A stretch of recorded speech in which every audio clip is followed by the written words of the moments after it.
Just to start then about the players who he did pick, Cass. It was the inevitable question. Everyone speculated about who would be the right back choice. You had Trent Alexander-Arnold, Reece James, Kieran Trippier, Kyle Walker. Everyone expected someone to miss out, and not one of them did. Does that surprise you that he's gone with all four? Yes, because I think you have to make tough decisions. And that was one of the toughest, if not the toughest, was a right back. Taking four is a bit of an overload for me. Look, Kyle Walker won the Premier League, played the Champions League final, won other trophies, and has been tremendous for City over the last few years. Trent has won the Champions League, won the Premier League, been inspirational for Liverpool. Mm-hmm. Kieran Trippier has won La Liga with Atletico Madrid. And then you just look one after. Reece James has just recently won the Champions League. So you've got a really tough decision. I would have taken Trent more to do with that. I think he just offers something very different going forward, and the quality of ball he puts in. If you're playing a team that you need to beat, and they're, especially in the group stages, that you need to make someone to make a difference, I think Trent can do that.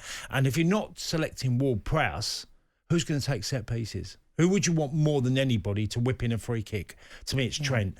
I would probably have gone Trippier, not because of I haven't seen him as much in Spain and Atletico, but he's been in that team and done supposedly very, very well. But I think if I was to go, Reece James definitely has to go. I think his improvement has been extraordinary under Tuchel. I think Kyle Walker's done way more than Trippier over the years and has played. He's not been injured. He's not like others we're going to talk about. He hasn't had any injuries towards the end of the season. He's played a lot of football.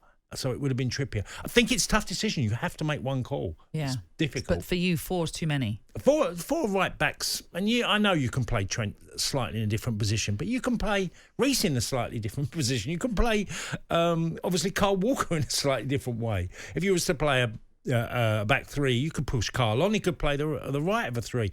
I just thought four was the biggest decision that I think he had to make. And in some ways, then, it seems as he's gone down the safe route of just going, I'm going to pick all four. No one misses out. There's no then big hoo-ha about one of those missing out. What I found really bizarre, and listen, this may well have been a conversation he held with every single player, but he mentioned yesterday, Gareth Southgate, all this speculation about Trent Alexander-Arnold and whether or not he would make the squad.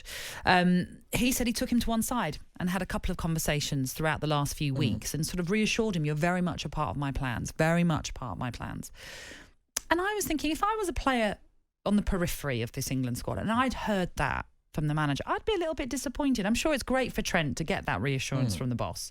But surely every player deserves that reassurance. And again, I could be speaking out of turn because maybe he did speak to every single player and told them where they were at in the squad and his thinking. But he's the reason we all speculated about Trent Alexander-Arnold because he didn't pick him for the last squad. So that's where that all came from. As much as I'm rooting Gareth Southgate to do well, I just thought that was unusual for him to come out and say that and make a point of saying, I wanted to keep reassuring Trent that he was going to be in my squad. Well, let's get it right.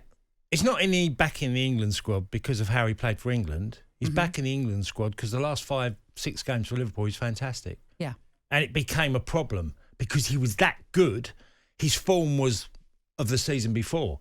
It wasn't how he played for England got back in the squad. It was how he played for Liverpool. And you can argue, well, it's always your club form that gets you in anyway at the start. But he'd already proved himself. And he'd left him out, Trent, of his squad. He was so good for Liverpool towards the end of the season. Gareth's just gone, I'm pulling him back in.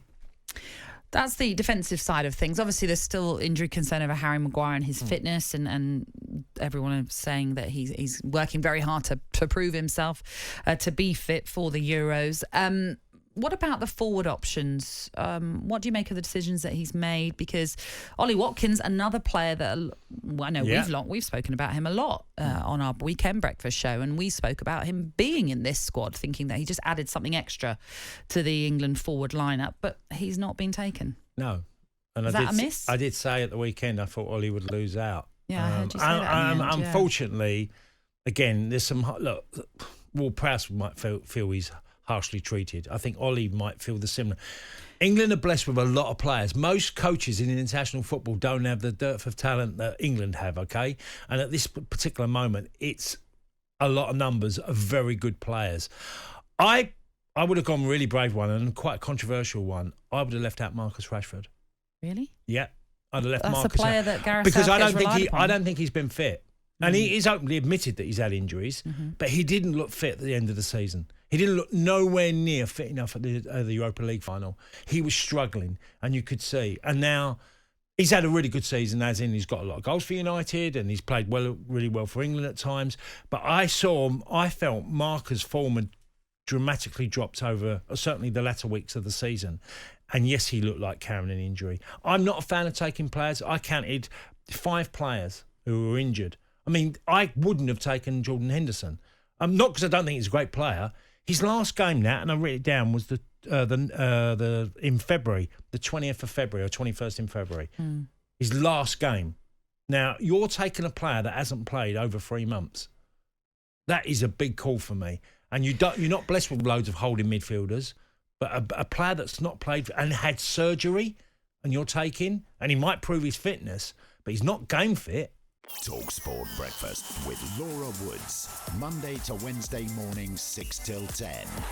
On AM, on DAB, via the talkSPORT app and on your smart speaker. talkSPORT.